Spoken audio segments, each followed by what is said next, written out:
إن الحمد لله نحمده ونستعينه ونستغفره ونعوذ بالله من شرور أنفسنا ومن سيئات أعمالنا أما بعد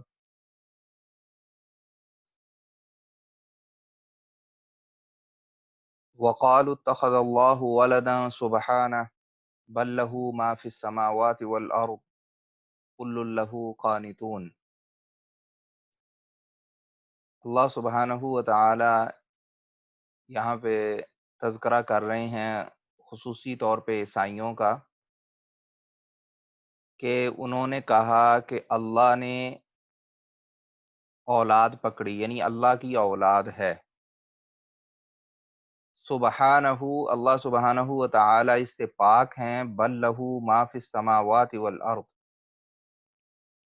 بلکہ زمین و آسمان میں جو کچھ بھی ہے سبھی اللہ سبحانہ و تعالی کی ملکیت ہے. کل لہو قانتون، اور ہر ایک شے اللہ سبحانہ و تعالی کی فرما بردار ہے. بدیع السماوات والارض، اللہ سبحانہ و تعالی نے آسمانوں کو اور زمین کو پیدا کیا بغیر کسی مثال کے، یعنی نئے سرے سے پیدا کیا، پہلے سے موجود نہیں تھے. ان کی ابتدا اللہ سبحانہ و تعالی نے کی. وَإِذَا قَضَىٰ أَمْرًا، اور جب اللہ سبحانہ و تعالی کسی معاملے کا فیصلہ کرتے ہیں، کسی کام کو کرنا چاہتے ہیں،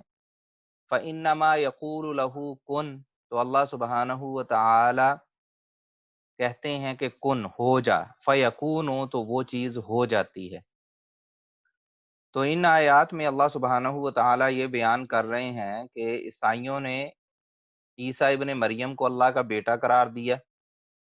اسی طرح ایون یہودیوں نے بھی عزیر علیہ السلام کو اللہ کا بیٹا قرار دیا. جو مشرکین تھے وہ فرشتوں کو اللہ کی بیٹیاں قرار دیتے تھے. تو یہ چاہے شرک مشرکین کا تھا یا یہود و نصارہ کا، عیسائیوں اور یہودیوں کا تھا، وہ اللہ کی اولاد مانتے تھے. تو اللہ سبحانہ و تعالی بیان یہاں پہ فرما رہے ہیں کہ اللہ اس سے پاک ہے. وہ اللہ کہ جس کے لیے ہر چیز تابع فرما ہے آسمانوں اور زمینوں میں، جس نے آسمان و زمین کو پیدا کیا، اور جس کی قدرت اس قدر وسیع اور وہ اتنا طاقتور ہے کہ جب کوئی کام اللہ سبحانہ و تعالی کرنا چاہتے ہیں تو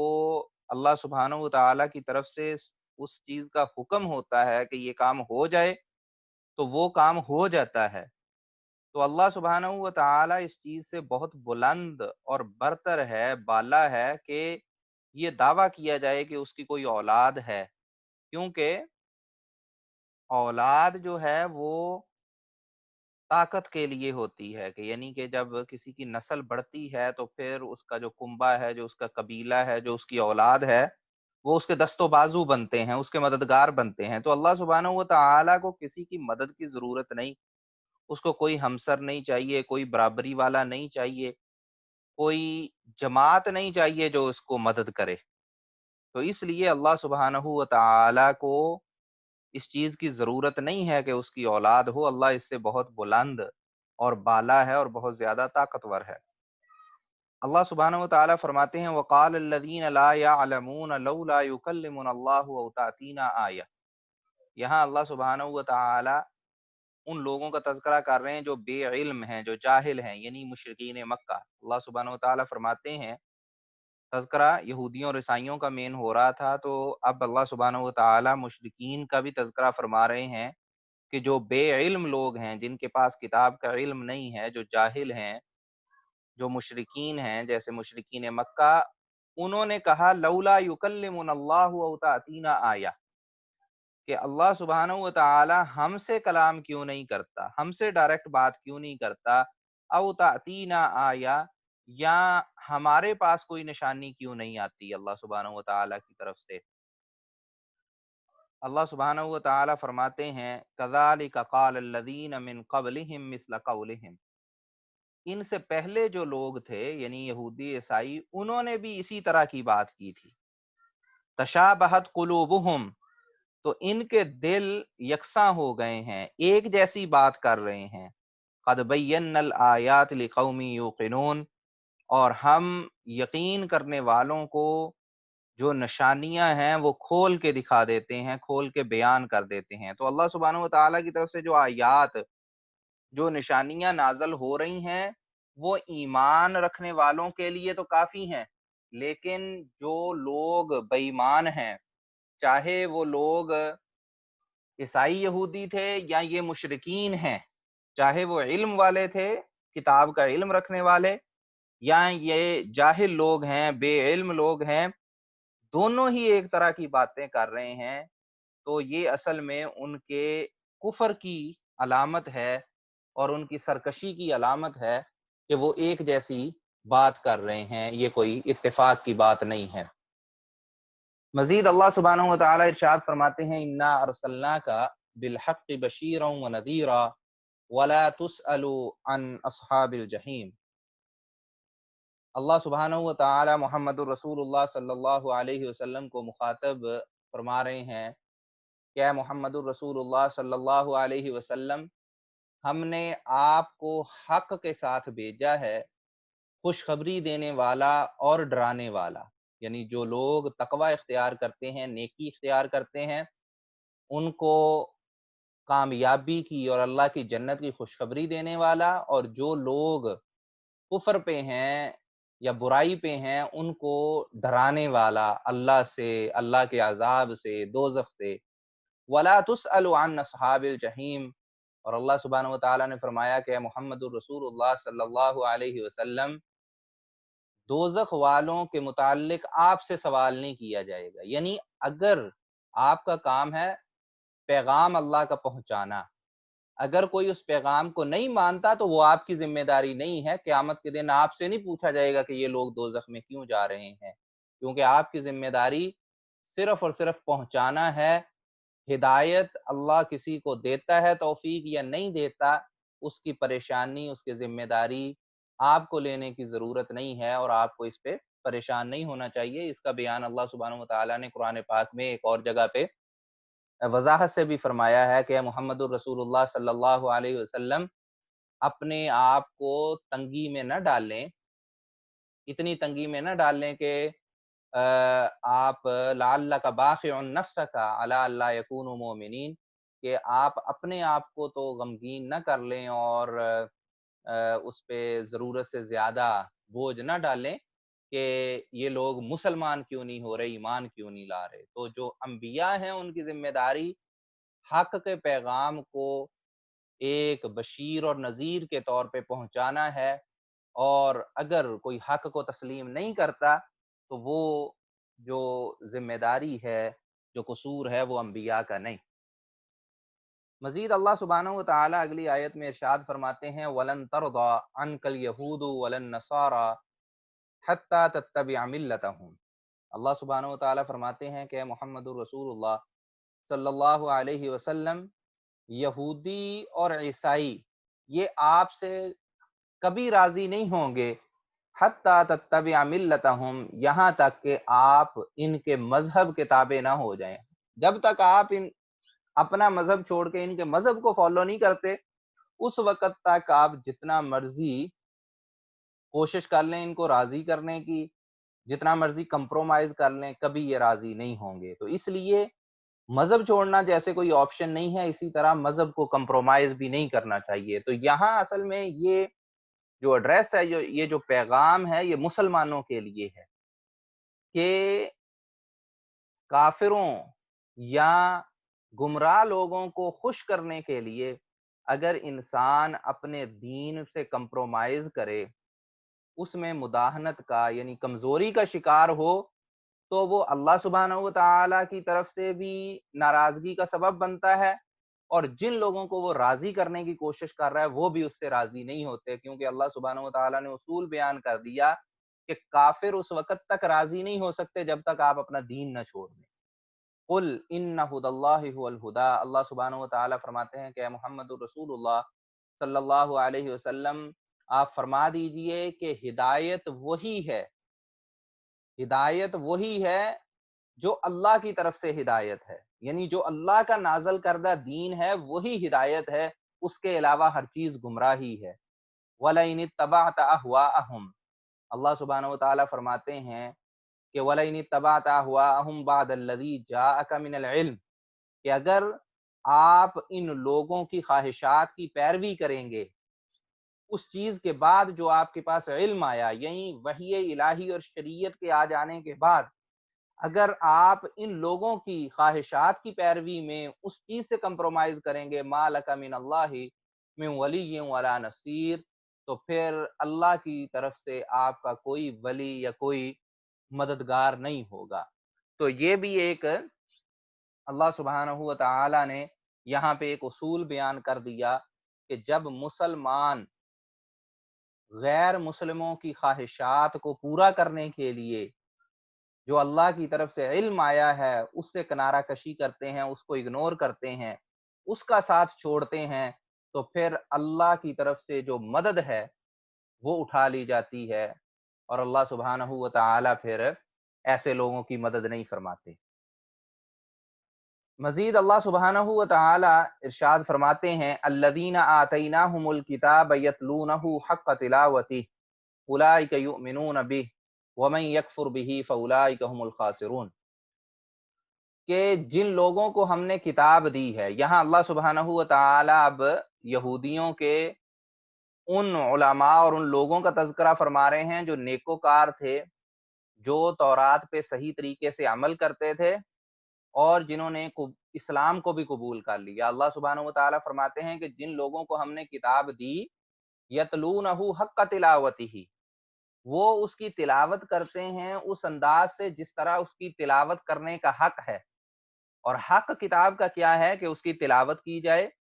اس کے احکامات پہ عمل کیا جائے، اس کے احکامات کو بدلا نہ جائے جیسے عموماً یہودی اس میں تحریف کرتے تھے، اور اس میں جو حق ہے اس کو چھپایا نہ جائے۔ تو یہ ہے حق کتاب کا، اور یہ جو اللہ سبحانہ و تعالی نے کتاب کی تلاوت کا حق بیان کیا ہے یہ ہر امت پہ لاگو ہوتا ہے، مسلمانوں پہ بھی یہ فریضہ ہے، یہ ذمہ داری ہے کہ قرآن کو پڑھیں اور پڑھ کے اس کا حق ادا کریں،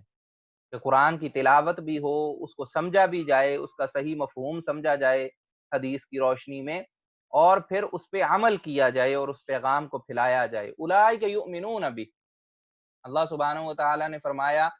کہ اہل کتاب میں سے جو ایسے لوگ ہیں جو تلاوت کرتے ہیں اور اس کا حق ادا کرتے ہیں وہ اس پہ ایمان رکھتے ہیں،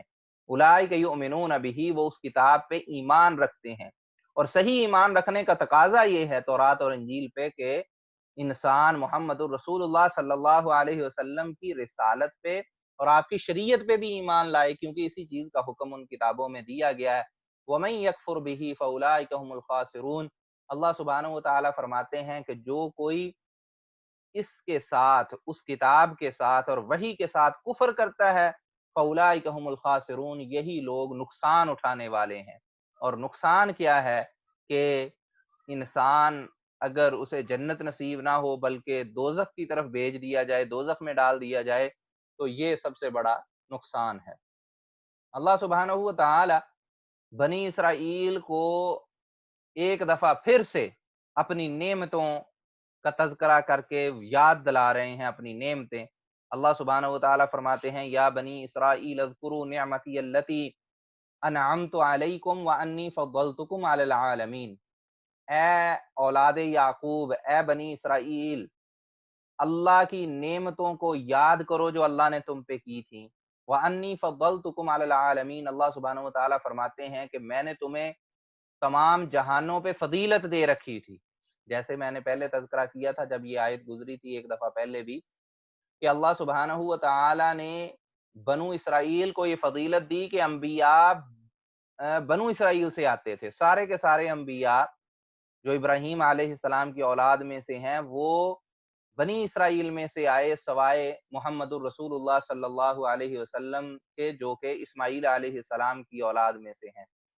تو اللہ سبحانہ و تعالیٰ نے یہ فضیلت بنو اسرائیل کو دی، اور اس فضیلت کا تقاضا کیا ہے کہ وہ بھی اللہ کی فرما برداری کریں، اللہ کے ساتھ شرک نہ کریں، اور جو اللہ نے نازل کیا ہے اس کو صحیح طریقے سے سمجھیں اور آگے پہنچائیں، اور اسی صحیح علم پہ، صحیح کتاب پہ عمل کریں۔ وَاتَّقُوا يَوْمًا لَا تَجْزِي نَفْسٌ عَن نَفْسٍ شَيْئًا، اللہ سبحانہ و تعالیٰ فرماتے ہیں کہ اس دن سے ڈرو، قیامت کے دن سے، لا تجزی نفس عن نفس شیئا، جس دن کوئی شخص کسی دوسرے شخص کو کوئی فائدہ نہیں پہنچا سکے گا، ولا یقبل منها عدل، اور اس سے کوئی فدیہ قبول نہیں کیا جائے گا کہ کوئی وہ جرمانہ بھر کے یا کوئی اور بدلے میں چیز دے کے اپنی جان چھڑا لے، ولا تنفعها شفاعہ، اور اس دن کوئی سفارش کام نہیں آئے گی، ولا هم ینصرون، اور نہ ہی اس دن کوئی کسی کی مدد کرے گا۔ اس کے بعد اللہ سبحانہ و تعالی ابراہیم علیہ السلام کا تذکرہ شروع کر رہے ہیں، اور ابراہیم علیہ السلام ایک ایسی ہستی، ایک ایسی ذات، ایک ایسے نبی کہ اللہ سبحانہ و تعالی نے ان کو امام الناس بنایا، اور سارے کے سارے لوگ، چاہے وہ یہودی تھے یا عیسائی تھے، اہل کتاب، اہل وحی، یا وہ لوگ جو کہ مشرک ہیں، جو وحی کو فالو کرنے والے نہیں، ہر کوئی ان کو پیشوا، ان کو امام اور ان کو اپنا بڑا سمجھتا، یہ ابراہیم علیہ السلام کو۔ تو اللہ سبحانہ و تعالی نے ابراہیم علیہ السلام کا تذکرہ فرمایا کہ وَإِذِ ابْتَلَىٰ إِبْرَاهِيمَ رَبُّهُ بِكَلِمَاتٍ فَأَتَمَّهُنَّ، کہ جب ابراہیم علیہ السلام کو ان کے رب نے چند باتوں میں آزمایا، چند احکامات میں آزمایا، فَأَتَمَّهُنَّ، ابراہیم علیہ السلام ان باتوں میں، ان آزمائشوں میں پورا اترے، اور وہ چیزیں کیا تھیں کہ اللہ سبحانہ و تعالی نے مناسک حج بیان کیے کہ حج کی ذمہ داری، بیت اللہ کی تعمیر، پھر اپنے بیٹے کو ذبح کرنے کا حکم دیا، اور اسی طرح ہجرت کا حکم ہوا، پھر نمرود نے جو آگ میں ڈالا وہ ایک آزمائش تھی۔ ان ساری آزمائشوں میں ابراہیم علیہ السلام پورے اترے اور اللہ سبحانہ و تعالی کی فرما برداری کی اور حکم کو بجا لائے، تو اللہ سبحانہ و تعالی نے اس کے انعام میں فرمایا کہ انی جاعلک للناس اماما، اے ابراہیم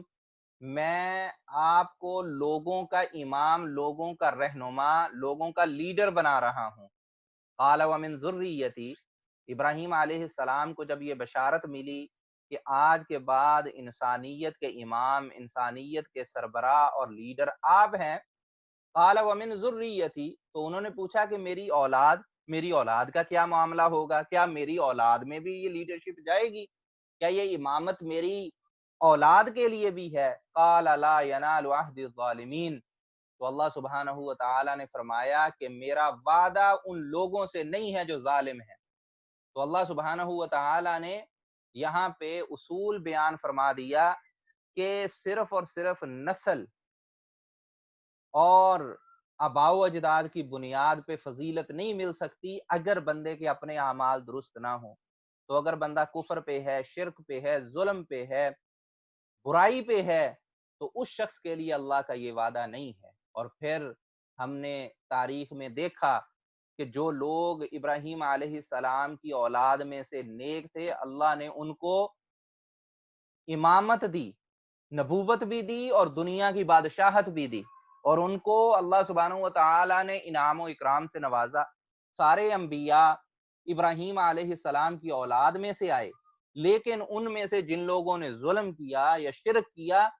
ان کو اللہ سبحانہ و تعالی نے نشان عبرت بنا دیا۔ جیسے یہود سارے کے سارے ان کی اولاد میں سے تھے، اور تاریخ بڑی پڑی ہے کہ کس طرح اللہ سبحانہ و تعالی نے ان کو ذلیل و رسوا کیا جب انہوں نے ظلم اور زیادتی کی۔ تو اللہ سبحانہ و تعالی نے یہاں پہ یہ اصول بیان کر دیا کہ ابراہیم علیہ السلام کی اولاد میں جو نبوت کا وعدہ، جو امامت کا وعدہ، جو حکومت کا وعدہ، وہ اس چیز سے مشروط کہ جو لوگ صالحین ہیں، جو نیکوکار ہیں، ان کے ساتھ یہ وعدہ ہے، اور جو شخص جس کے اعمال برے ہو جاتے ہیں، جس کا عقیدہ خراب ہو جاتا ہے، اس سے کوئی وعدہ نہیں اور اس کی کوئی فضیلت نہیں۔ تو اس چیز کو سمجھنا بہت زیادہ ضروری ہے کہ کئی دفعہ لوگ یہ دیکھ کے کہ اگر کسی نے یہ دعویٰ کر دیا کہ میں آل رسول میں سے ہوں، اور پھر اس کے اعمال جتنے مرضی برے ہوں، عقیدہ جتنا مرضی خراب ہو، تو لوگ اس کو عزت کی نگاہ سے دیکھتے ہیں، اور پھر لوگ سمجھتے ہیں کہ یہ باعث تقلید ہے اور اس کی پیروی کی جانی چاہیے، اور اس کو ایک خاص رتبہ حاصل ہے۔ وہ رتبہ اسی وقت تک ہے جب تک بندہ شریعت کا پابند ہے۔ جیسے ہی شخص اس کا عقیدہ خراب ہو جائے، اس کا عمل خراب ہو جائے، تو پھر اس کی حسب و نسب، اس کا جو جو اس کی ذات ہے وہ اس کے کام نہیں آتی، کہ جیسا کہ رسول اللہ صلی اللہ علیہ وسلم نے فرمایا کہ من بطأ به عمله لم يسرع به نسبه، صحیح مسلم سے یہ حدیث ہے کہ رسول اللہ صلی اللہ علیہ وسلم نے فرمایا کہ جس کو اس کی بدعملیوں نے پیچھے کر دیا، لم یسرع به نسبه، تو اس کا حسب و نسب، اس کا خاندان اس کو آگے نہیں لا سکتا۔ قیامت والے دن جو شخص جنت سے پیچھے دھکیل دیا گیا اپنی بد عملی کی وجہ سے، پھر اس کا حسب و نسب اس کو دھکا لگا کے آگے نہیں کر سکتا۔ تو اللہ سبحانہ و تعالی نے یہاں یہ اصول بیان کر دیا کہ یہ جو امامت کا وعدہ ہے یہ ظالموں کے ساتھ نہیں ہے۔ اللہ سبحانہ و تعالی مزید ارشاد فرماتے ہیں ابراہیم علیہ السلام کے بارے میں، وَإِذْ جَعَلْنَا الْبَيْتَ مَثَابَةً لِلنَّاسِ وَأَمْنًا، کہ جب ہم نے بیت اللہ کو لوگوں کے لیے ثواب کی جگہ اور امن کی جگہ بنا دیا۔ لفظ مثابہ اس کے دو معنی ہیں، ایک ہے ثواب کی جگہ اور دوسرا ہے بار بار لوٹ کے آنے کی جگہ، کہ اللہ نے بیت اللہ کو ایسی جگہ بنا دیا کہ جہاں جو پر امن ہے اور لوگوں کے لیے ثواب حاصل کرنے کا باعث ہے، اور جو یہاں پہ آتا ہے اس کا ایک ایسا تعلق پیدا ہو جاتا ہے کہ وہ پھر بار بار آتا ہے۔ وَاتَّخِذُوا مِن مَّقَامِ إِبْرَاهِيمَ مُصَلًّى، اور اللہ سبحانہ و تعالی حکم دے رہے ہیں کہ مقام ابراہیم کو مصلی، جائے نماز بنا لو، نماز کی جگہ بنا لو۔ یہ مقام ابراہیم یہ ایک پتھر ہے کہ جس پہ کھڑے ہو کے ابراہیم علیہ السلام بیت اللہ کی تعمیر کر رہے تھے، تعمیر کی آپ نے، اور اس پہ ابراہیم علیہ السلام کے پاؤں کے نشان آگے، یہ ابھی بھی بیت اللہ میں موجود ہے۔ اور جس جگہ کو مقام ابراہیم کہا جاتا ہے اس کے پیچھے جب ہم عمرہ کرتے ہیں تو اس میں یہ حکم ہے کہ طواف کرنے کے بعد ہم مقام ابراہیم پہ آ کے 2 رکعت نماز ادا کریں۔ تو اس چیز کا اللہ سبحانہ و تعالی اس آیت میں حکم دے رہے ہیں کہ جو مقام ابراہیم ہے، جو ابراہیم علیہ السلام کی جگہ ہے، وہ ایک بابرکت جگہ ہے، اس کو مصلی، اس کو نماز کی جگہ، اس کو جائے نماز بنایا جائے۔ وَعَهِدْنَا إِلَىٰ إِبْرَاهِيمَ وَإِسْمَاعِيلَ، اللہ سبحانہ و تعالیٰ فرماتے ہیں کہ ہم نے ابراہیم اور اسماعیل علیہ السلام سے یہ وعدہ لیا کہ ان طہر بیتیا، کہ یہ دونوں میرے گھر کو پاک کریں، اس کی صفائی رکھیں، للطائفین، طواف کرنے والوں کے لیے، والعاکفین، اور وہاں اعتکاف کرنے والوں کے لیے، والرکع السجود، اور وہاں رکوع کرنے والے اور سجدہ کرنے والوں کے لیے، یعنی وہاں پہ نماز کی ادائیگی کرنے والوں کے لیے۔ تو اللہ سبحانہ و تعالیٰ نے 3 چیزیں بیان کی کہ بیت اللہ ایک ایسا اللہ کا گھر ہے، ایک ایسی مسجد ہے کہ جہاں طواف کیا جاتا ہے، جہاں اعتکاف کیا جاتا ہے اور جہاں نماز ادا کی جاتی ہے۔ تو اللہ کے گھر کی صفائی کا اللہ سبحانہ و تعالیٰ نے حکم دیا ابراہیم اور اسماعیل علیہ السلام کو۔ اس سے پتہ چلتا ہے کہ اللہ کے گھروں کو صاف کرنا، ان کی صفائی کرنا، یہ ایک بڑے ہی ثواب کا کام ہے، اور ہمیں سب کو یہ کوشش کرنی چاہیے کہ مسجدوں کو نہ صرف صاف رکھیں بلکہ اس کی صفائی میں خود فزیکلی شامل ہوں، اور یہ جو عظیم ثواب ہے اس سے محروم نہ ہوں۔ اس آیت میں جو مثابہ کا لفظ آیا ہے، جس کا میں نے بتلایا کہ ترجمہ یہ ہے کہ بار بار آنے کی جگہ ہے، تو انسان پہ زندگی میں حج اور عمرہ ایک دفعہ فرض ہے۔ حج رکن ہے اور عمرہ بھی واجب اور فرض ہے، ایک دفعہ عمرہ کرنا۔ اگر بندہ حج کرنے پہ جو جاتا ہے وہ تو عمرہ جو ہے وہ ساتھ ہی حج تمتع کرے گا تو وہ عمرہ بھی کر لے گا۔ اگر کسی کے پاس حج کرنے کی استطاعت نہیں ہے، تھوڑے پیسے ہیں، وہ عمرہ کر سکتا ہے تو اسے عمرہ بھی کر لینا چاہیے۔ بعض دفعہ لوگوں میں یہ غلط فہمی پائی جاتی ہے کہ جی اگر عمرہ کر لیا تو اس سے حج فرض ہو جائے گا۔ یہ ایک غلط فہمی ہے۔ حج تب فرض ہوگا جب حج کرنے کی استطاعت ہوگی اور حج کرنے جتنا آپ کے پاس جو رقم ہے وہ موجود ہوگی، اور عمرہ تب فرض ہوگا جب عمرہ کرنے جتنی رقم آپ کے پاس موجود ہوگی۔ تو عمرہ کر لینے سے حج فرض نہیں ہوگا، بلکہ جب حج کی استطاعت ہوگی تو تب جا کے حج وہ ہے وہ جو فرض ہوگا۔ ایک تو یہ چیز ہے۔ دوسری چیز یہ ہے کہ اگر کسی نے فرضی حج اور عمرہ کر لیا ہے، تو پھر بھی یہ ایک باعث ثواب اور ریکمینڈڈ چیز ہے کہ بندہ مزید حج یا عمرے کرے۔ بسا اوقات بعض لوگ یہ مغالطہ ڈالتے ہیں کہ جی آپ نے ایک دفعہ حج اور عمرہ کر لیا تو اب آپ کوئی اور نیکی کے کاموں میں رقم خرچ کر لیں، لیکن حج اور عمرہ جو ہے وہ بار بار نہ کریں۔ یہ ایک یعنی کہ کہہ لیں کہ ایک اپنی ذاتی ایسی رائے یا سوچ ہے جس کا حقیقت سے تعلق نہیں ہے، اور یہ بات درست نہیں ہے۔ ہر چیز کی اپنی اہمیت ہے اپنی جگہ پہ، تو اللہ کی راہ میں دیگر لوگوں کے لیے، غریب لوگوں کے لیے بھی خرچ کرنا چاہیے، لیکن اگر اللہ نے کسی کو استطاعت دی ہے تو اللہ کے گھر کی بار بار زیارت سے بھی وہ محروم نہ رہے، بلکہ جو بار بار زیارت کرتا ہے، اگر کوئی چیز اس کو کوئی شخص کرتا ہے تو اس کو ڈسکریج نہ کیا جائے۔ دیکھیں نا، جب اگر کوئی شخص کہیں سیر و تفریح کرنے کے لیے انٹرنیشنل وزٹ پہ نکل کھڑا ہوتا ہے، یا وہ کوئی کسی دوسرے ملک میں فورن ٹرپ پہ فیملی کو لے کر چلا جاتا ہے، اسے تو ہم نہیں یہ کہتے کہ بھئی آپ یہ جو ہے نا سیر و تفریح بند کر دیں بالکل اپنی، اور یہ سارے کا سارا غریبوں پہ خرچ کر دیں۔ لیکن اگر وہی ٹرپ کوئی اللہ کے گھر کی زیارت کا رکھ لیتا ہے تو یہ زیادتی ہوگی کہ ہم اس کو کہیں کہ بھئی آپ نے یہ جو اللہ کے گھر کی زیارت کا نفلی جو سفر ہے یہ کیوں کر لیا، یہ آپ کو نہیں کرنا چاہیے تھا۔ ایسا جو ہے وہ ہرگز نہیں کہنا چاہیے۔ یہاں ایک چیز اللہ سبحانہ و تعالیٰ نے جو تذکرہ کیا اعتکاف کا، تو اعتکاف کے مسئلے میں بھی یہ چیز سمجھ لینی چاہیے کہ اعتکاف کا مفہوم ہی یہ ہے کہ مسجد میں بیٹھنا، مسجد میں ٹک کے بیٹھنے کو اعتکاف کہا جاتا ہے۔ اعتکاف کا کنسپٹ گھر میں نہیں ہے۔ اللہ سبحانہ و تعالیٰ نے جہاں رمضان المبارک میں اعتکاف کا تذکرہ کیا ہے قرآن پاک میں، وہاں اللہ سبحانہ و تعالیٰ نے باقاعدہ مسجد کا لفظ ساتھ مینشن کیا، وَأَنْتُمْ عَاكِفُونَ فِي الْمَسَاجِدِ، کہ جب تم مسجدوں میں اعتکاف کر رہے ہو۔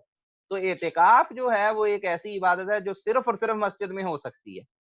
اور مسجد کے علاوہ گھر میں جو اعتکاف کی صورتحال ہے، یہ درست بات نہیں ہے کہ یہ اجتہاد کیا جائے کہ اگر مسجد میں اعتکاف نہیں ہو سکتا تو گھر میں کر لیا جائے۔ جیسے ساتھیوں کو معلوم ہے کہ عموماً یہ کہا جاتا ہے کہ خواتین جو ہیں وہ گھر میں اعتکاف کر لیں، یہ بات درست نہیں ہے۔ اگر مسجد میں اعتکاف کرنا ممکن ہے تو مسجد میں اعتکاف ہوگا، وگرنہ پھر وہ اعتکاف نہیں ہو سکے گا۔ اس سال بسا یہ بھی سننے میں آیا کہ بعض لوگوں نے کہہ دیا کہ جو مرد حضرات ہیں جو مستقل کیا کرتے تھے اعتکاف، اور ان کی روٹین تھی اعتکاف کرنے کی، اس سال چونکہ مسجدیں بند ہیں کرونا وائرس کی وجہ سے، تو وہ گھروں میں اعتکاف کر لیں۔ یہ فتویٰ یا یہ جو مسئلے کا حل ہے یہ بھی سراسر غلط ہے، حالانکہ اس صورتحال کا ہمیں حدیث سے ہی حل ملتا ہے۔ ایک دفعہ رسول اللہ صلی اللہ علیہ وسلم کے بارے میں ہمیں معلوم ہے کہ آپ ریگولرلی ہر سال اعتکاف کیا کرتے تھے رمضان المبارک میں۔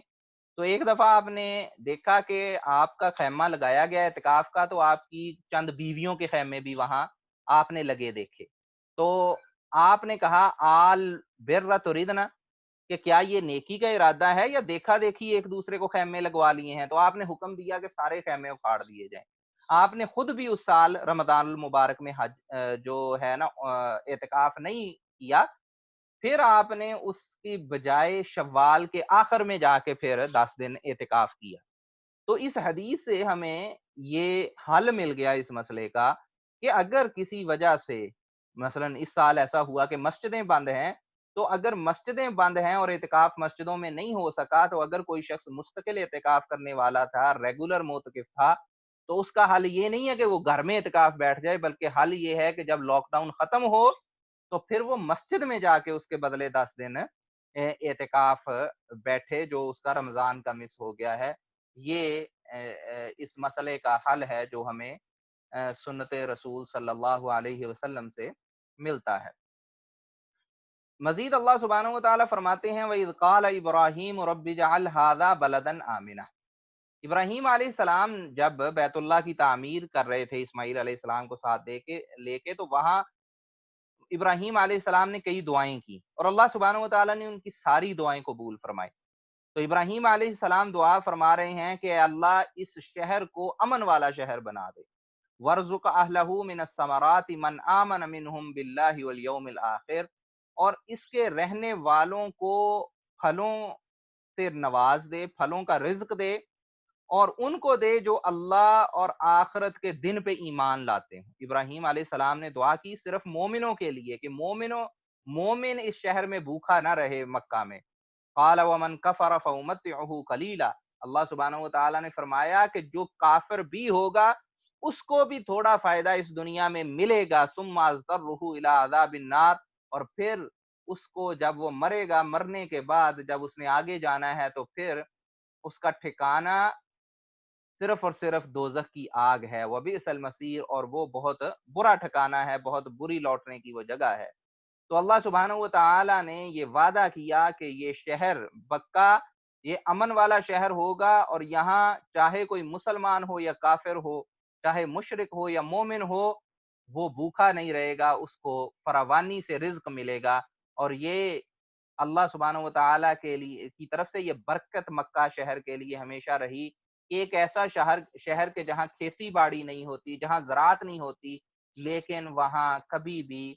ایسا معاملہ نہیں ہوا کہ وہاں اناج کی یا پھلوں کی کمی ہو، بلکہ اللہ سبحانہ و تعالیٰ نے جو رزق کی فراوانی وہاں پہ ہمیشہ رکھی۔ اور اس کے ساتھ ساتھ اللہ سبحانہ و تعالیٰ نے اس شہر کو امن والا شہر بنایا ان حالات میں بھی کہ جب مکہ کے ارد گرد سے لوگ اٹھا لیے جاتے تھے اور قتل و غارت کا اور ہر طرف جنگ کا ماحول ہوتا تھا، تب بھی یہ ایک ایسا شہر ہوتا تھا کہ جس کی پورا عرب جو ہے وہ عزت کرتا تھا، اور اس میں قتل و غارت نہیں کی جاتی تھی، اور اس میں امن و امان رہتا تھا۔ تو اللہ سبحانہ و تعالیٰ نے یہ دعائیں ابراہیم علیہ السلام کی قبول فرمائی، اور ابراہیم علیہ السلام نے مزید اللہ سبحانہ و تعالیٰ فرماتے ہیں کہ وَإِذْ يَرْفَعُ إِبْرَاهِيمُ الْقَوَاعِدَ مِنَ الْبَيْتِ وَإِسْمَاعِيلُ، کہ جب ابراہیم اور اسماعیل علیہ السلام بیت اللہ کی بنیاد اور اس کی دیواریں اٹھا رہے تھے، ان کو بنا رہے تھے، ربنا تقبل منا، تو اس وقت یہ دعا کر رہے تھے کہ اے اللہ ہمارا یہ جو نیک عمل ہے اس کو قبول فرما لے، انک انت السمیع العلیم، بے شک تو سننے والا اور جاننے والا ہے۔ تو یہاں ہمارے لیے سبق یہ ہے کہ جب بھی ہم نیکی اور اچھائی کا کام کریں تو اپنی نیت کو خالص کریں، کام صرف اور صرف اللہ کی رضامندی کے لیے کریں، اور ساتھ ہی ساتھ اللہ سے یہ دعا بھی کریں کہ اے اللہ ہمارے اس اچھے عمل کو قبول فرما لے۔ آخر میں جو فائنل دعا ابراہیم علیہ السلام نے ایک اور دعا کی کہ ربنا وجعلنا مسلمین لک ومن ذریتنا امتا مسلمتا لک وارنا مناسکنا وتب علینا انک انت التواب الرحیم، اے اللہ ہم دونوں کو اپنا مطیع اور فرما بردار بنا لے۔ یہ ابراہیم اور اسماعیل علیہ السلام دعا فرما رہے ہیں کہ اے اللہ ہم دونوں کو اپنا مطیع، اپنا فرما بردار بنا لے، ومن ذریتنا امتا مسلمتا لک، اور ہماری اولاد میں سے بھی ایک جماعت کو اپنا مطیع اور فرما بردار بنا لے۔ تو یہ توفیق کی دعا ہے کہ انسان کو ہمیشہ یہ دعا کرتے رہنا چاہیے کہ اے اللہ مجھے یہ توفیق دے کہ میں تیری اطاعت کر سکوں، تیری فرما برداری کر سکوں، کیونکہ اللہ کی توفیق کے بنا کائنات میں کوئی کام نہیں ہو سکتا۔ اسی لیے ہم ہر نماز میں جب سورہ الفاتحہ پڑھتے ہیں تو اس میں بھی یہ چیز ہے کہ اہدنا الصراط المستقیم، کہ اے اللہ ہمیں سیدھی راہ دکھا اور سیدھی راہ پہ چلا اور سیدھی جگہ پہ پہنچا دے۔ تو جو توفیق ہے ہدایت کی وہ اللہ سبحانہ و تعالیٰ کی طرف سے ہے، تو ہر مسلمان اور مومن کو ہمیشہ یہ دعا کرتے رہنا چاہیے کہ اللہ مجھے اپنا مطیع اور فرما بردار بنا لے۔ وَأَرِنَا مَنَاسِكَنَا، ابراہیم علیہ السلام اور اسماعیل علیہ السلام نے یہ دعا کی کہ وَأَرِنَا مَنَاسِكَنَا، اے اللہ ہمیں اپنی عبادت کا طریقہ سکھا دے۔ ارینا مناسکنا، اے اللہ ہمیں سکھا دے کہ تیری عبادت کیسے کی جائے۔ دیکھیں یہ اتنا اہم جملہ ہے کہ اللہ کے انبیاء ابراہیم علیہ السلام، اسماعیل علیہ السلام اللہ سے کہہ رہے ہیں کہ اللہ ہمیں عبادت کا طریقہ سکھا دے، اور آج ہماری بدقسمتی یہ ہے کہ ہمارے بعض بہن بھائی وہ خود عبادتیں جو ہیں وہ ایجاد کر لیتے ہیں اور کہتے ہیں یہ اچھا کام ہے، اس میں برائی کیا ہے؟ اندازہ کر لیں کہ عبادت کا طریقہ اللہ کے نبی اللہ سے دعا کر رہے ہیں کہ اللہ تو ہمیں سکھا تیری عبادت کیسے کی جائے۔ تو یہ جملہ بھی ایک دلیل ہے کہ عبادت اس انداز سے کی جانی چاہیے، صرف اور صرف اس طریقے سے جو اللہ نے سکھایا اپنے انبیاء کو۔ تو عبادت ایک ایسا معاملہ ہے، ایک ایسی چیز ہے کہ جب اللہ کی عبادت کرنی ہے تو صرف سنت رسول اللہ صلی اللہ علیہ وسلم کے مطابق، اور جو عبادت سنت رسول اللہ صلی اللہ علیہ وسلم کے مطابق نہیں ہے وہ عبادت نہیں بلکہ وہ بدعت بن جائے گی۔ وَتُبْ عَلَيْنَا، اللہ سبحانہ وتعالیٰ سے دعا کی ابراہیم علیہ السلام نے اور اسماعیل علیہ السلام نے کہ اللہ ہماری توبہ کو قبول کر لے، اِنَّكَ أَنْتَ التَّوَّابُ الرَّحِيمُ، بلا شبہ تو توبہ کو قبول کرنے والا اور رحم کرنے والا ہے۔ تو یہ جو توبہ ہے اس کو بھی ہمیں اپنا شعار، اپنی روٹین بنا لینا چاہیے کہ بندہ دن میں بار بار کہے استغفر اللہ واتوب الیہ، اے اللہ میں تجھ سے بخشش طلب کرتا ہوں اور تیری طرف رجوع کرتا ہوں، میری توبہ کو قبول کر لے۔ یہ بھی ایک نیکوکاروں کا اور مومنوں کا طریقہ ہے کہ ہمیشہ اللہ سے استغفار کرتا رہے اور اللہ کی طرف رجوع کرتا رہے۔ اس کو صرف کوئی ایسی چیز نہ سمجھا جائے کہ توبہ کوئی ایسا معاملہ ہے کہ جب بندہ سوچے کہ میرے سے کوئی بڑا جرم ہوا ہے تو صرف میں نے تبھی توبہ کرنی ہے، بلکہ انسان دن رات غلطیوں کا، گناہوں کا شکار رہتا ہے، تو اس کی یہ ذمہ داری ہے کہ وہ توبہ تائب ہوتا رہے اور اپنے گناہوں کی معافی مانگتا رہے۔ ابراہیم علیہ السلام فائنلی دعا کرتے ہیں، اور ابراہیم علیہ السلام نے یہ جو آخری دعا کی اس کو بھی اللہ سبحانہ وتعالی نے قبول فرمایا۔ ربنا وبعث فیہم رسولا منہم، ابراہیم علیہ السلام یہ دعا کرتے ہیں، اسماعیل علیہ السلام بھی ساتھ ہیں کہ اے اللہ انہی میں سے ایک رسول بھیج، یتلو علیہم آیاتکا، جو ان پہ تیری آیات کو تلاوت کرے، وَيُعَلِّمُهُمُ الْكِتَابَ وَالْحِکْمَةَ، اور انہیں تیری کتاب سکھائے، والحکمہ، اور دانائی سکھائے، وَيُزَكِّيهِمْ، اور ان کو پاک صاف کرے، اِنَّكَ أَنْتَ الْعَزِيزُ الْحَكِيمُ، کیونکہ اللہ سبحانہ وتعالی تو ہی طاقتور ہے، غالب ہے، اور تو ہی حکمت والا اور دانا ہے۔ اس آیت میں ابراہیم علیہ السلام نے جو دعا کی یہ محمد الرسول اللہ صلی اللہ علیہ وسلم کی بعثت کے لیے دعا ہے، جیسا کہ رسول اللہ صلی اللہ علیہ وسلم نے فرمایا کہ میں اپنے باپ ابراہیم علیہ السلام کی دعا ہوں، ان کی دعا کا نتیجہ ہوں۔ تو اللہ سبحانہ وتعالی نے محمد الرسول اللہ صلی اللہ علیہ وسلم کو بھیجا آیات کی تلاوت کرنے کے لیے اور کتاب سکھانے کے لیے۔ یہاں اللہ سبحانہ وتعالی نے تلاوت اور اسی کتاب کی تعلیم دونوں کو الگ الگ سے تذکرہ کیا۔ اس کا مطلب یہ ہے کہ قرآن کی تلاوت بذات خود بھی ایک نیکی کا کام ہے۔ تو جہاں بندے کو اس کتاب کی تعلیم حاصل کرنا ضروری ہے، اسی طرح اس کی تلاوت کرنا بھی ضروری ہے۔ تو اگر کسی کو اس کا مفہوم نہیں آتا تو اس کی بھی ذمہ داری ہے کہ اس کی تلاوت کرتا رہے، جیسا کہ رسول اللہ صلی اللہ علیہ وسلم نے ارشاد فرمایا کہ جو شخص قرآن کی جب تلاوت کرتا ہے تو ہر ایک حرف کے بدلے اس کو 10 نیکیاں ملتی ہیں۔ جب کوئی الف لام میم کہتا ہے تو اس کو یہ الف لام میم کہنے کی 30 نیکیاں ملتی ہیں۔ تو قرآن کی تلاوت بذات خود ایک عبادت کا کام ہے، اور ہماری ذمہ داری ہے کہ ہم قرآن کی تلاوت کریں اور اس کے ساتھ ساتھ پھر اس کا علم بھی حاصل کریں، اس پہ عمل بھی کریں۔ تو محمد الرسول اللہ صلی اللہ علیہ وسلم کو اللہ نے بھیجا کتاب سکھانے کے لیے اور حکمت سکھانے کے لیے۔ یہ جو حکمت ہے، یہ جو دانائی ہے رسول اللہ صلی اللہ علیہ وسلم کی، اس کو اللہ سبحانہ وتعالی نے محفوظ شکل میں ہمارے تک پہنچایا، حدیث رسول اور سنت رسول صلی اللہ علیہ وسلم کی شکل میں۔ وَيُزَكِّيهِمْ، اور اللہ سبحانہ وتعالی نے یہ جو بیان فرمایا حصہ دعا کا ابراہیم علیہ السلام کی کہ وَيُزَكِّيهِمْ، کہ وہ ان کو پاک کرے، صاف کرے ان کی خرابیوں سے، چاہے وہ اخلاقی خرابیاں ہیں یا شرک کی برائی ہے یا اور ریاکاری کی یا بدعملی کی یا نافرمانی کی جو جو خرابیاں ہیں ان سے صاف اور پاک کر دیں ان کو۔ یہ ابراہیم علیہ السلام نے دعا فرمائی اور اس دعا کو اللہ سبحانہ و تعالی نے قبول فرمایا۔ اللہ سبحانہ و تعالی نے یہ سارا تذکرہ کرنے کے بعد کہ کس طرح ابراہیم علیہ السلام نے اللہ سبحانہ و تعالیٰ کی طرف سے جو ان کو آزمایا گیا، ان آزمائشوں پہ پورے اترے، کس انداز سے اللہ سبحانہ و تعالیٰ نے ان کو امامت دی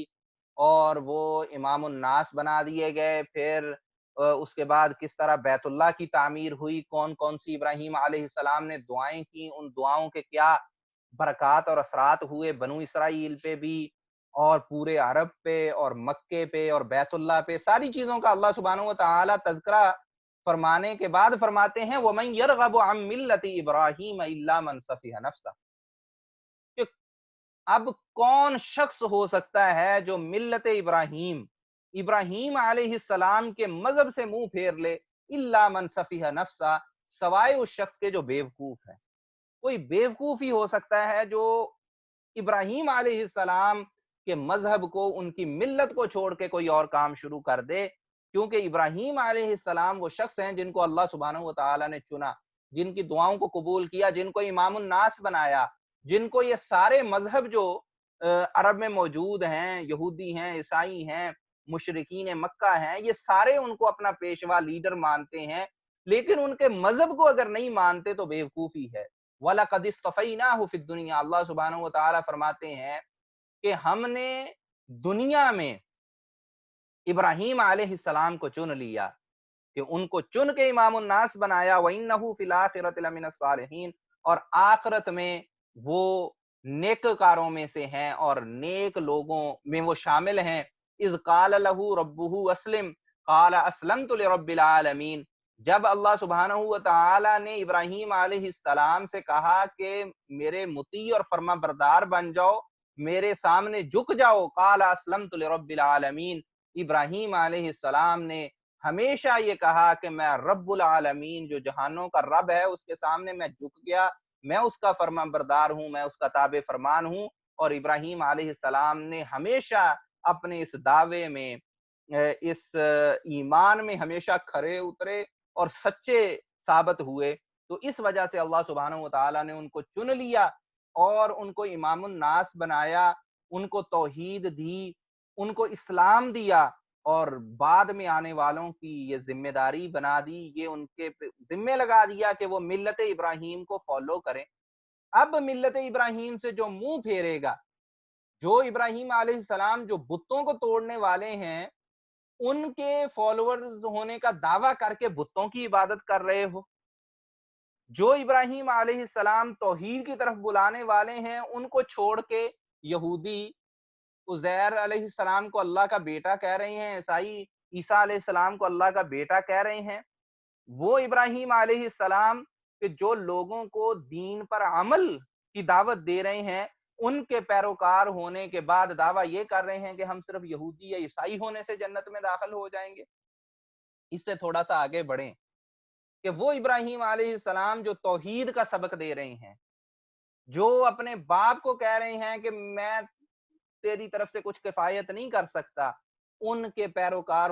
ہوتے ہوئے اگر آج ہم مسلمان کہیں کہ جی صرف مسلمان ہونے کی وجہ سے ہم جنت کے ٹھیکیدار ہیں، تو یہ پھر صحیح انداز سے ہم نے ان کو امام الناس اپنا لیڈر نہیں مانا، کیونکہ اگر ہم ان کی ملت سے، ان کے مذہب سے منہ پھیر لیں گے تو پھر یہ حقیقت نہیں ہے۔ اللہ سبحانہ و تعالیٰ فرماتے ہیں وَوَصَّى بِهَا إِبْرَاهِيمُ بَنِيهِ وَيَعْقُوبُ، کہ اللہ سبحانہ و تعالیٰ نے جب ابراہیم علیہ السلام سے کہا کہ میرے مطیع اور فرما بردار بن جاؤ، اسلام قبول کر لو، اور انہوں نے کہا کہ میں اللہ کا مطیع فرما بردار بن گیا، پھر بات یہیں تک نہیں انہوں نے روکی، بلکہ ابراہیم علیہ السلام نے اپنے بیٹوں کو بھی اسی چیز کی وصیت کی، اسماعیل اور اسحاق علیہ السلام کو، کہ اللہ کا مطیع اور فرما بردار رہنا۔ وَيَعْقُوب، اور یعقوب علیہ السلام نے، جو کہ اسرائیل علیہ السلام جن کا نام ہے، جن کی وجہ سے بنو اسرائیل کہلاتی ہے، یعقوب علیہ السلام نے بھی اپنے بیٹوں کو یہی وصیت کی، یا بنیا، یا بنیا، ان اللہ اصطفیٰ لکم الدین فلا تموتن الا وانتم مسلمون، اے میرے بیٹو بلا شبہ اللہ نے اس دین کو، دین اسلام کو تمہارے لیے چن لیا ہے، فلا تموتن الا وانتم مسلمون، تو کبھی تمہیں موت نہ آئے اس حالت میں کہ تم مسلمان نہ ہو۔ اب اس کا کیا مطلب ہے کہ مرنا تو مسلمان مرنا، مسلمان ہونے کے علاوہ نہ مرنا، اب موت تو کسی کے اپنے ہاتھ میں نہیں، بلکہ موت کا وقت بھی پتہ نہیں۔ تو اس نصیحت کا، اس وصیت کا مطلب کیا ہے کہ ایک لمحے کے لیے بھی ایسا نہ لمحہ آئے کہ جس میں تم اسلام کو چھوڑ دو، ایک لمحہ بھی تمہاری زندگی میں ایسا نہ آئے کہ جب تم مسلم نہ ہو، اللہ کے مطیع اور فرما بردار نہ ہو، کیونکہ موت کسی بھی وقت آ سکتی ہے۔ تو اس لیے اگر اس بات سے بچنا چاہتے ہو کہ کفر کی موت نہ مرو، تو پھر کبھی کفر نہ کرنا، کیونکہ موت کا کوئی پتہ نہیں کہ کب موت آ جائے۔ خبردار مسلمان ہی مرنا، یہ وصیت ابراہیم علیہ السلام نے اپنے بیٹوں کو کی، اور یعقوب علیہ السلام نے اپنے بیٹوں کو یہی وصیت کی۔ اللہ سبحانہ و تعالی مزید ارشاد فرماتے ہیں، یہودیوں سے مخاطب ہیں، ام کنتم شہداء، ان سے پوچھئے کہ کیا تم اس وقت موجود تھے، اذ حضر یعقوب الموت، جب یعقوب علیہ السلام کو موت آئی، اذ قال لبنیہ ما تعبدون من بعدی، کہ اب یہودی یہ دعویٰ کرتے تھے کہ یعقوب علیہ السلام یہودی تھے، ابراہیم علیہ السلام یہودی تھے، وہ کہتے تھے یہود جنت میں جائیں گے، یہود ہی صحیح، یہودیت صحیح مذہب ہے، اور ابراہیم علیہ السلام یہودی تھے، اسحاق، یعقوب، ساروں کو وہ یہودی قرار دیتے تھے۔ تو اللہ سبحانہ و تعالیٰ نے ارشاد فرمایا کہ تم یہ جو اتنے بڑے بڑے دعوے کر رہے ہو، کیا تم بطور گواہ اس وقت موجود تھے جب یعقوب علیہ السلام کو موت آئی، اذ قال لبنیہ ما تعبدون من بعدی، کہ اب یہ لوگ موجود تو نہیں تھے، اب اللہ سبحانہ و تعالیٰ بیان فرما رہے ہیں کہ اس وقت ہوا کیا تھا۔ اب یہ تمہاری کتابوں میں بھی موجود ہے جس کو تم چھپا رہے ہو۔ اللہ سبحانہ و تعالیٰ فرماتے ہیں، اذ قال لبنیہ ما تعبدون من بعدی،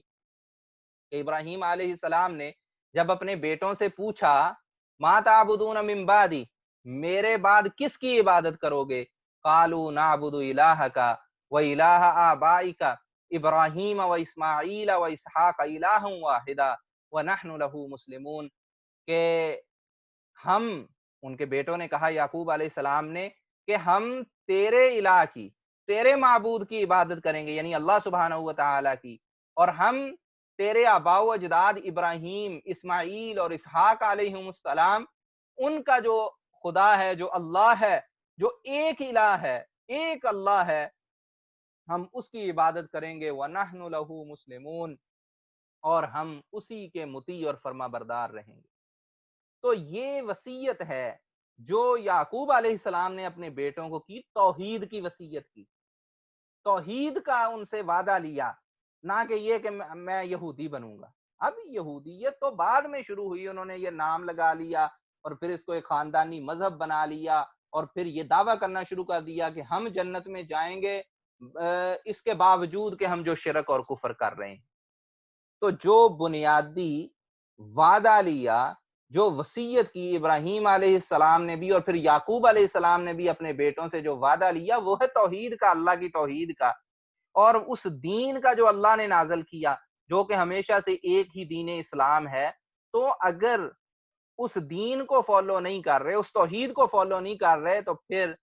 کوئی شخص اپنے دعوے میں سچا نہیں ہو سکتا کہ اگر وہ کہے کہ جی میں ملت ابراہیم پہ ہوں اور وہ لوگ یہودی تھے اور ہم بھی وہی ہیں۔ اگر وہ یہودی نہیں تھے، کیونکہ یہودی جو ہیں وہ تو شرک میں مبتلا ہیں، وہ تو کفر میں مبتلا ہیں، اور یہودیت تو بعد میں شروع ہوئی۔ اسی لیے اللہ سبحانہ و تعالیٰ نے جیسا کہ بیان فرمایا کہ ما کان ابراہیم یہودیا ولا نصرانیا ولکن کان حنیفا مسلما وما کان من المشرکین، کہ ابراہیم علیہ السلام نہ تو یہودی تھے، نہ عیسائی تھے، بلکہ وہ مسلمان تھے اور یکسو تھے اللہ سبحانہ و تعالیٰ کی توحید میں، کہ صرف اور صرف اللہ کی طرف ان کی توجہ تھی اور اللہ کی عبادت کرتے تھے اور کسی کی عبادت نہیں کرتے تھے۔ وما کان من المشرکین، اور وہ مشرک بھی نہیں تھے، کیونکہ مشرکین مکہ کا بھی یہی دعویٰ تھا کہ وہ ہمارے مذہب پہ تھے۔ تو اس لیے اللہ سبحانہ و تعالیٰ نے اس چیز کی نفی کی اور اگلی آیت پہ آج ہم انشاءاللہ اختتام کریں گے، اور یہ بڑی ہی اہم آیت ہے کہ اللہ سبحانہ و تعالیٰ فرماتے ہیں تِلْکَ أُمَّةٌ قَدْ خَلَتْ، وہ جو جماعت تھی، جماعت انبیاء، جس کی طرف نسبت کر کے ہر کوئی اپنے آپ کو درست یا اپنے آپ کو حق پہ قرار دینے کی کوشش میں لگا ہوا ہے، وہ جو جماعت ہے وہ گزر گئی۔ لہا ما کسبت، انہوں نے جو اچھے کام کیے ان کا فائدہ انہی کو ہوگا۔ وَلَكُمْ مَا كَسَبْتُمْ، اور تمہیں انہی اچھے کاموں کا فائدہ ہوگا جو تم خود کرو گے۔ وَلَا تُسْأَلُونَ عَمَّا كَانُوا يَعْمَلُونَ، اور تم سے یہ سوال نہیں کیا جائے گا کہ تمہارے جو اچھے آباء و اجداد ہیں وہ کیا کرتے رہے گی۔ تو قیامت کے دن یہ سوال نہیں ہوگا کہ جی اچھا اولاد ابراہیم میں سے ہو، ابراہیم علیہ السلام کیسے تھے؟ آپ کہیں گے کہ جی وہ تو اللہ کے بڑے عبادت گزار تھے، بڑی بات مانتے تھے، امام الناس تھے۔ تو یہ پوچھنے کے بعد یہ تو نہیں کہا جائے گا اچھا ٹھیک ہے آپ اولاد میں سے ہیں تو آپ بھی جنت میں جاؤ، نہیں، جو نیکیاں انہوں نے کی ان کا فائدہ انہیں۔ اگر آپ نے کوئی فائدہ اٹھانا ہے تو آپ اپنی نیکیاں کیجئے۔ آج بھی اگر ہم کہیں کہ ہمارے آباء و اجداد بڑے نیک اور اچھے مسلمان تھے، اس وجہ سے ہماری بخشش ہو جائے، یہ معاملہ نہیں۔ ہم نے اگر اپنی بخشش کا سامان کرنا ہے تو ہمیں بھی اچھے کام کرنے پڑیں گے، ہمیں بھی ان لوگوں کی طرح محنتیں کرنی پڑیں گی، قربانیاں دینی پڑیں گی جیسی انہوں نے دی۔ تو اس لیے اس بات کو سمجھ لینا چاہیے، اور قرآن میں یہ ہمارے لیے عبرت اور درس کے مقامات ہیں کہ تِلْکَ أُمَّةٌ قَدْ خَلَتْ، وہ جو نیک لوگوں کی جماعتیں تھیں وہ گزر گئیں، انہوں نے جو اچھے کام کیے وہ ان کے لیے ہیں، ہم جو اچھے کام کریں گے وہ ہمارے لیے ہوں گے۔ اللہ سبحانہ و تعالی سمجھنے کی توفیق دے اور قرآن پہ عمل کرنے کی توفیق دے۔ اقول قولی ھذا استغفر اللہ لی ولکم ولسائر المسلمین۔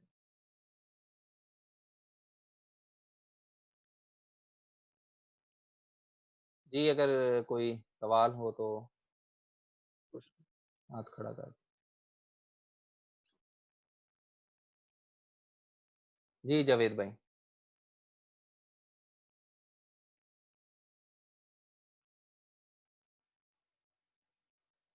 آواز نہیں آ رہی ہے آپ کی۔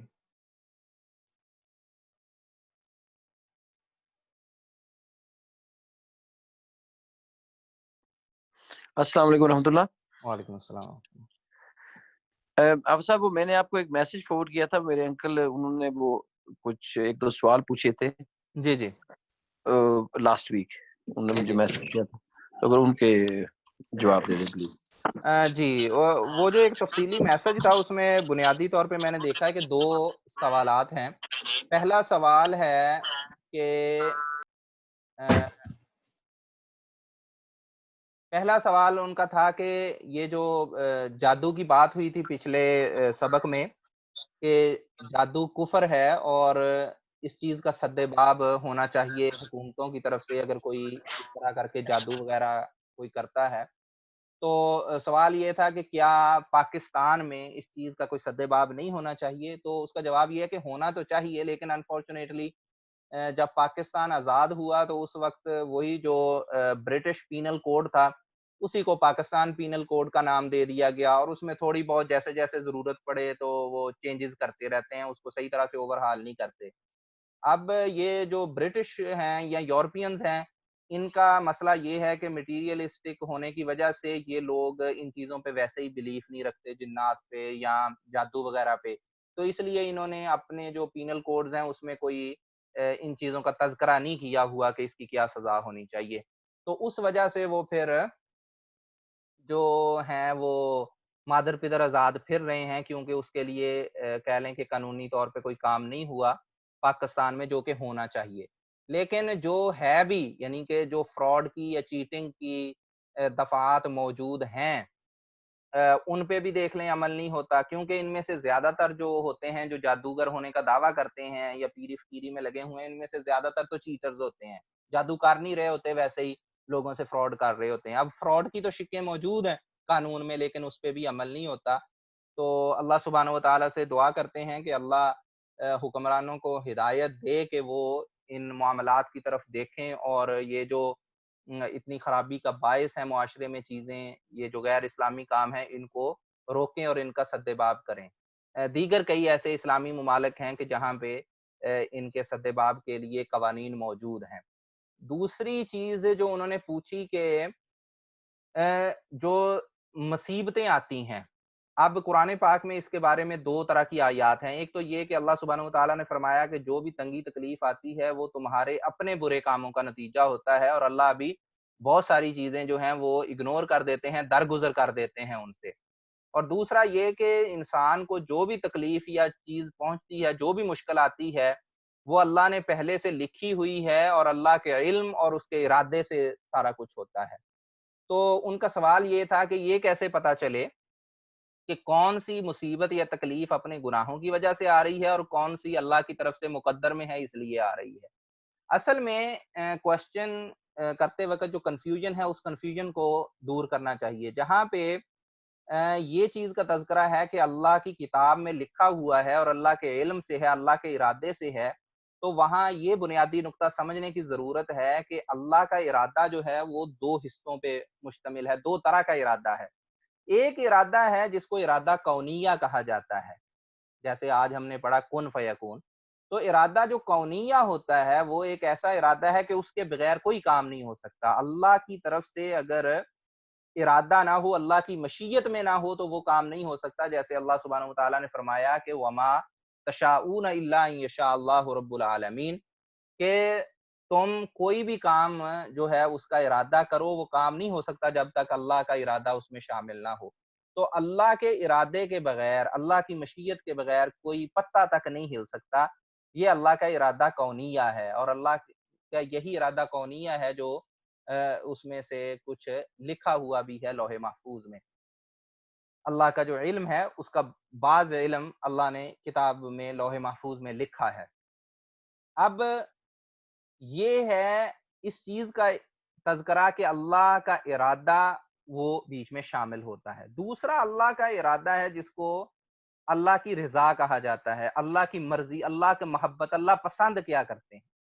اللہ اس کو ارادہ شرعیہ کہا جاتا ہے کہ جو ارادہ، اس سے مراد یہ ہے کہ اللہ سبحانہ وتعالیٰ پسند کرتے ہیں اس کام کو۔ اب یہ جو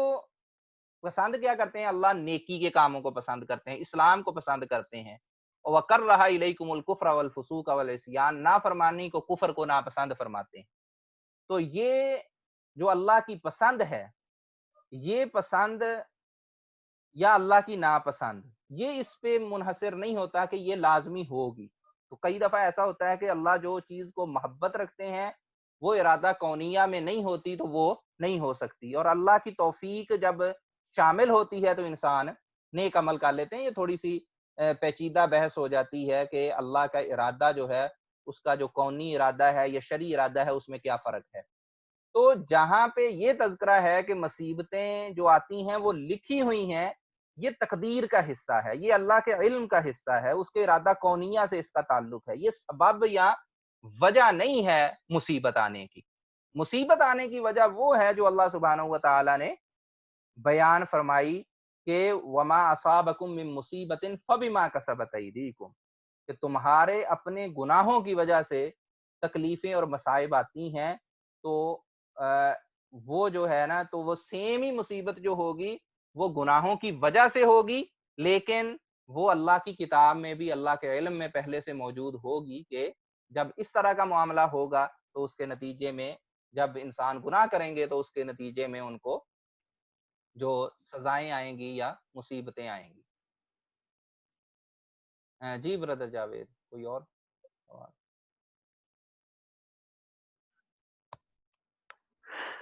جی السلام علیکم ورحمۃ اللہ۔ آپ صاحب جو آپ نے ابھی ذکر کیا کہ مصیبتیں اپنے برے اعمال کی وجہ سے آتی ہیں، تو پھر اللہ کے انبیاء جو ہے، نبی جو ہے وہ معصوم ہے، ان میں سے بے شمار انبیاء کو، نبی علیہ الصلوۃ والسلام کو بھی وہ بے شمار مصیبتیں آئیں، تو پھر ان کی جو ہے نا وہ کیا ایکسپلینیشن ہوگی؟ دیکھیں، یہ جو ہے نا مصیبتیں،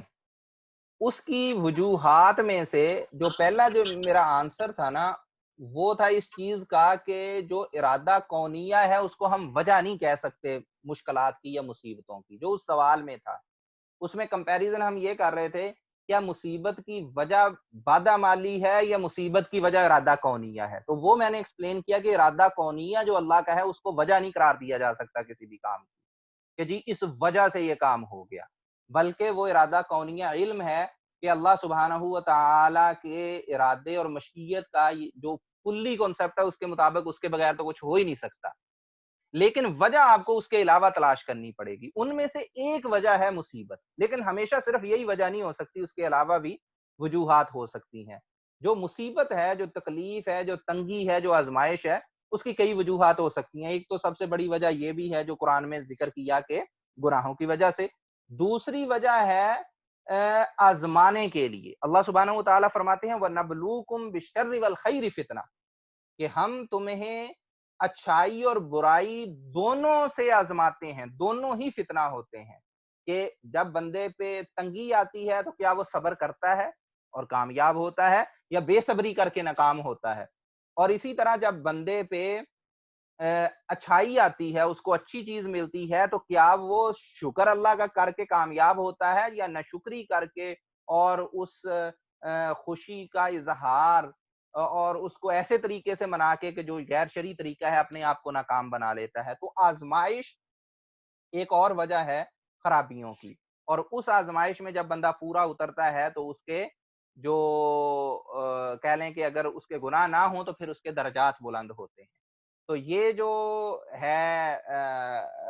یعنی کہ مصائب، اس کی وجوہات ایک سے زیادہ ہو سکتی ہیں۔ پھر ایک اور وجہ ہوتی ہے تنگی اور تکلیف کی، کہ تنگی اور تکلیف اپنے نہیں بلکہ قوم کے گناہوں کی وجہ سے بھی کئی دفعہ بندے پہ آ جاتی ہے، کہ جیسے کہ احادیث موجود ہیں کہ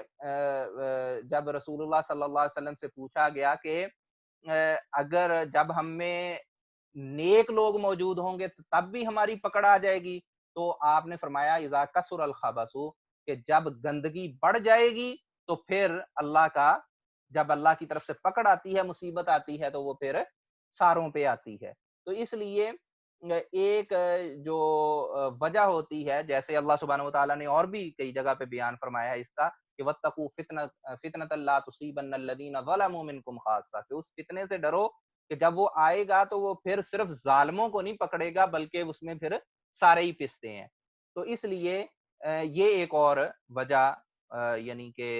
ہو سکتی ہے مصائب کی۔ تو مصائب آنے کے کئی وجوہات ہو سکتی ہیں، لیکن اس میں ارادہ کونیہ کو وجہ قرار نہیں دیا جاتا۔ ارادہ کونیہ ہر وجہ کے ساتھ موجود ہوگا۔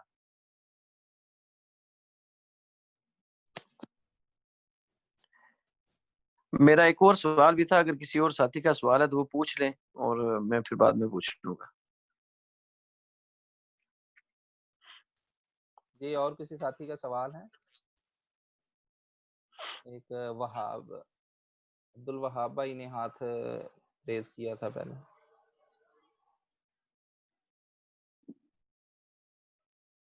جی آپ ہی سوال کر لیں جاوید بھائی۔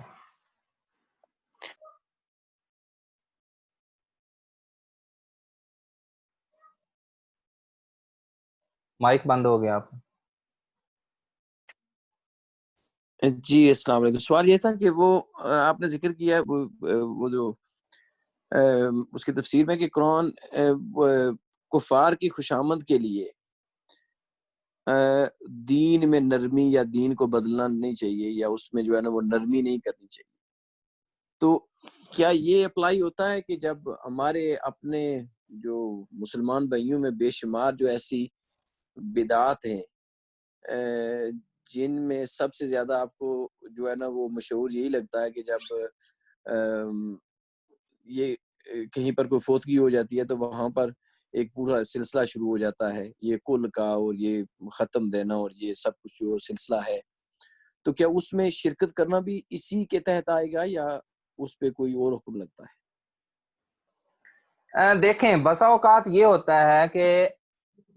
لوگ جذباتی ہو جاتے ہیں کہ جب آپ کسی بھی آیت سے کوئی سبق سیکھتے ہیں تو لوگ کئی دفعہ ایموشنل ہو کے کہہ دیتے ہیں کہ دیکھیں جی یہ تو کافروں کا اس میں تذکرہ تھا، آپ اس کو ایک ایسے کام سے جو کہ کفر کے لیول تک نہیں ہے اس پہ چسپاں کیوں کر رہے ہیں۔ اصل میں معاملہ یہ ہوتا ہے کہ دیکھنا یہ ہوتا ہے کہ اللہ سبحانہ و تعالیٰ ایک پرنسپل بیان کر رہے ہیں، اور وہ ایک جو اصول ہے وہ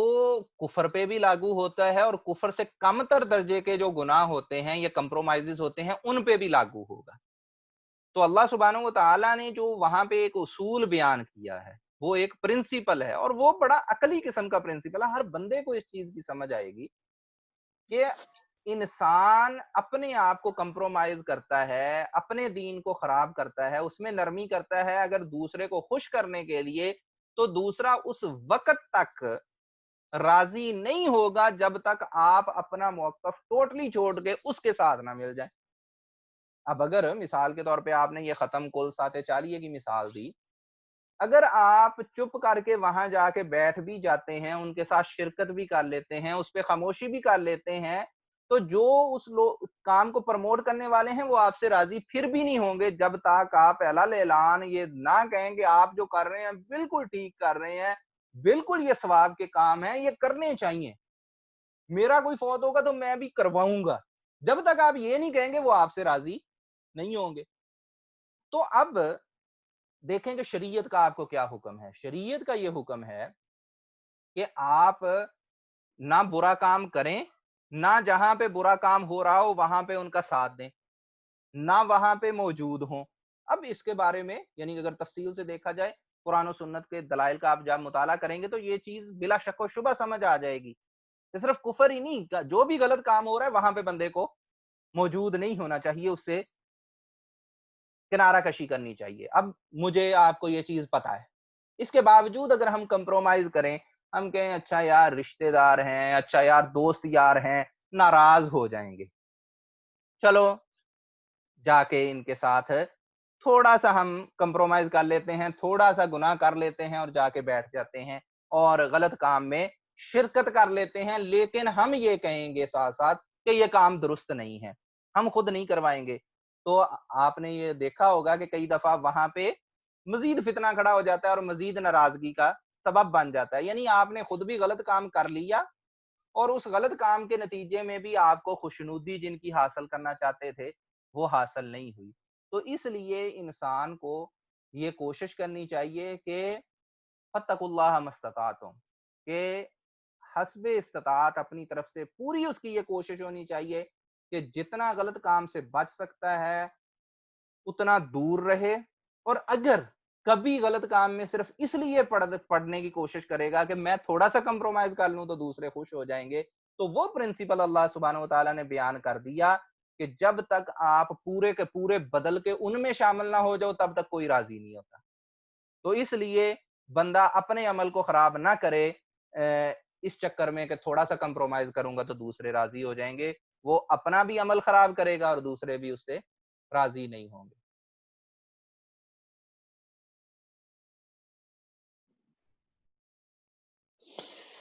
اوکے آپ صاحب، جزاکم اللہ خیر۔ ٹھیک ہے انشاءاللہ جی۔ اقول قولی ھذا استغفر اللہ لی ولکم ولسائر المسلمین۔ السلام علیکم ورحمۃ اللہ وبرکاتہ۔ وعلیکم السلام ورحمۃ اللہ۔